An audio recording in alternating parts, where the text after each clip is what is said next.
It's already Tuesday again. The vendors have all new things. Let's check them out. We're starting with the Scholarium vendor. The key when shopping is... Bound affix script interrupt adds interruption effect. Bound focus script poison damage adds poison damage. Bound signature script Knight's Valor adds improved use of bash or blocking.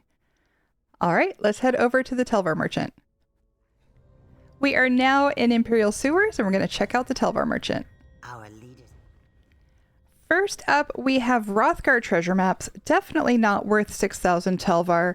They are cheaper on guild traders for sure. But if you're curious, Rothgar brings us Briarheart, Mark of the Pariah, and Trinimex's Valor. Our scripts this week: Bound affix script Defile adds Defile, a debuff reducing healing received. Bound focus script Generate Ultimate adds ultimate generation.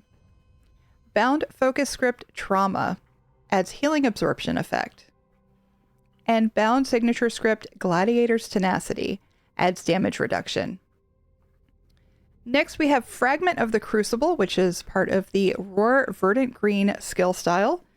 This one drops off the final boss in Blessed Crucible. Remember, you can run that dungeon on normal, and it is a guaranteed drop. So up to you if you think that is worth 25,000 Tel Var. Personally, I don't think it is. Our leads. First, we have Netchbeak Clasp. This is part of Crypt Cannon Vestments. This particular one drops in Telvanni Peninsula from treasure chests. So you will need the Necrom expansion in order to dig this one up in Telvanni Peninsula.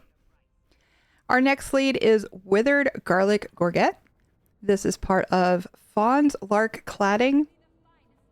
This drops out of the Rivenspire Public Dungeon Obsidian Scar off of any boss, but is dug up in Galen. So again, you will need to make sure that you have access to Galen in order to buy this one. I'm not really excited about the Necklace and Ring of Agility. These are fairly easy to get and not that difficult to improve. Necklace of the Hawk's Eye and Ring of the Hawk's Eye are a little bit more interesting, and those are also here for 100,000 Tel Var apiece. Let's move on to Infinite Archive. And finally, we're going to talk to Filer Ul and see what he has in Infinite Archive. Immortal. First up, we have Northern Elsewhere treasure maps. Yet again, this map is not worth 2,000 archival fortunes. But if you're curious, Northern Elsewhere brings us Call of the Undertaker, Crafty Elfique, and Vesture of Darlic Bray. Also, you have a chance of one of 4 book furnishings if you already know the eidetic memory of those books. If you're not sure how that works, I do have an article linked in the description below. Of course, we now have patterns. If you are on console, you get update 45 Wednesday the 26th, and you should have these patterns once that update hits. We have Blueprint Elsewhere Bookcase Wooden Full. This has a decent sale price, at least on PCNA. There's only 2 listings currently, so this one might be worth it. Next up, we have Bound Affix Script Berserk. Adds Berserk, a buff increasing damage done. Bound Focus Script Bleed Damage adds bleed damage. Bound Focus Script Immobilize adds an immobilization effect. And Bound Signature Script Crusader's Defiance adds removal of debilitating effects. Our style page this week is the Velodreth Mask. I almost always recommend you get the mask. The drop rate is just horrendous. The drop rate increases if you have the hard mode.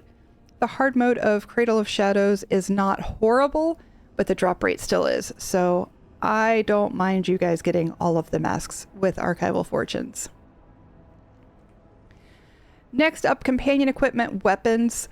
I don't usually recommend getting companion equipment just because it is RNG on which trait you get, and all companion equipment is bound once you buy it from this vendor. So I don't think it's typically worth it.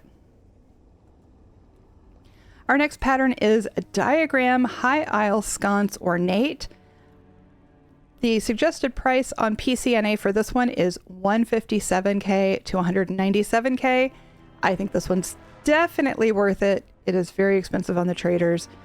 It might be different for you on your server, but I think this one's worth it. Next up, Disgusting Spoils. Consume 25 Disgusting Spoils to unlock the Scheming Skeever's achievement and the Malographic Skeever pet. At 3,000 archival fortunes, if you still need all 25, it's going to get really, really expensive really, really quickly. I recommend just doing your daily as often as you can. This will eventually drop. Next is the Dwarven Theodolite Wheels, part of the Dwarven Theodolite pet. This is one of 7 pieces that drop in the Vardenfell public dungeon, Nichelefningth. Love those Dwemer names. These do drop pretty readily, but if you're not interested in farming them, they're really cheap on traders. On PCNA, they're only about 500 gold a piece, so I don't think 3,000 archival fortunes compared to 500 gold is worth it, so I would just buy them off traders. Next up, Fragment of the Vents. This one is for the Puncture Lava Burst skill style. It drops from High Isle and Galen volcanic vents. Remember, this is a guaranteed drop the first time you do a volcanic vent. And of course, you will need High Isle or Galen in order to grab this one. So again, I don't know that this is worth it. It's only 1,000 archival fortunes, but if it's a guaranteed drop, I would just go do it. Our leads. The first one is Annotated Spore Crafter Designs. This is part of Spore Savant body marks. Here are your Spore Savant body marks. This particular lead drops from daily crafting writs, and it's been out for a while, so if you do writs at all, you probably already have this one. Our next lead is Malakath's Brutal Ritual Dust. Of course, this is for Malakath's Band of Brutality. This one drops from world bosses in Reaper's March. You are at the mercy of RNG, but there are some world bosses in Reaper's March that aren't too terribly difficult, but it's up to you. It's here for 5,000 archival fortunes if you still need it. Our final pattern is Praxis High Elf Dresser Corner. On PCNA, this one runs about 15k to 40k. At only 2,000 archival fortunes, this one's probably still worth it, but we're kind of bordering on not worth it. It's still fairly cheap from traders. And then finally, we have our books. This is a new one, Preparing Necrom Quama, 5th draft. It drops in Infinite Archive, but the eidetic memory comes from Telvanni Peninsula. It's just northwest of the Necrom outskirts. It's on a crate inside the Quama stables. So pretty easy to go find that one. Torvasard's Journal. This one also drops in Infinite Archive. And I don't think we've seen this one before either. But this one is from a quest in Apocrypha. So you need to have done the main quest line in Apocrypha in order to pick this one up. Both relatively plain looking books. All right, it's time for us to run a little bit of Infinite Archive and see what gear is dropping this week. Every week we have new base game gear and a new DLC gear if you have that DLC. So let's go see what that is. Oh, hello. Why did he just come right over? What the heck?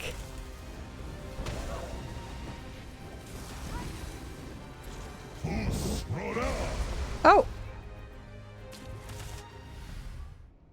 Okay, the new gear that is dropping this week is from the Rift.